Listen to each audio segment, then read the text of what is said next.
আজ আমরা কমপ্লিটিং সেন্টেন্সের কন্ডিশন সম্পর্কে জানবো, স্পেশালি জিরো কন্ডিশন। ঠিক আছে, এখন আমরা জানি যে জিরো কন্ডিশনের যে রুলটা আছে, ইফ থেকে যদি প্রেজেন্ট ইনডিফিনিট টেন্স হয় তাহলে পরের অংশ প্রেজেন্ট ইনডিফিনিট টেন্স হবে। প্রেজেন্ট ইনডিফিনিট অর্থাৎ প্রেজেন্ট সিম্পল যেভাবে বলি। যাই হোক, এখন এই প্রেজেন্ট ইনডিফিনিট টেন্স গুলো চিরন্তন সত্য, বৈজ্ঞানিক সত্য, বর্তমানের অভ্যাসগত কর্ম বোঝাবে।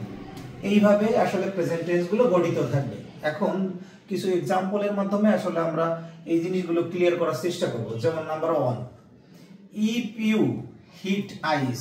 মোট কথা যদি তুমি এখানে বাংলা লিখে দিয়ে দিছি, যদি তুমি তাপ দাও বরফকে, মানে বরফকে যদি আসলে তুমি তাপ দাও তাহলে কি ইট মেল্টস, তার মানে এটি গলে যায়। এবং এই প্রশ্নটি সিইউ এবং আর ইউ ভর্তি পরীক্ষায় কিন্তু আসছে। এরপরে দ্বিতীয়টা দেখে নেওয়া যাক। নাম্বার 2, ওয়াটার বয়েলস, মানে যে পানি ফুটে। পানি তখনই ফুটবে if you hit to 100 centigrade. যদি তুমি আসলে গরম করো এটাকে 100 ডিগ্রি সেন্টিগ্রেড পর্যন্ত, তার মানে যখনই তুমি 100 সেন্টিগ্রেডে তুমি গরম করবা পানি, তাহলে সেটা অবশ্যই ফুটে যাবে।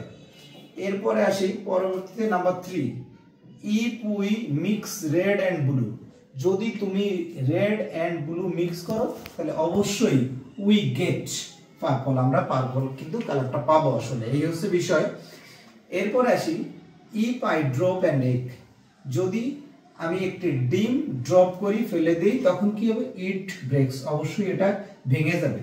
যাই হোক, এখন আমরা বুঝলাম যে কমপ্লিটিং সেন্টেন্সে জিরো কন্ডিশন অর্থাৎ হচ্ছে যে ইফ থেকে যদি প্রেজেন্ট ইনডিফিনিট টেন্স হয় পরের অংশ প্রেজেন্ট ইনডিফিনিট বা প্রেজেন্ট সিম্পল হবে, এবং স্পেশালি সেগুলো চিরন্তন সত্য, বৈজ্ঞানিক সত্য, বর্তমানের অভ্যাসগত কর্ম বোঝাবে।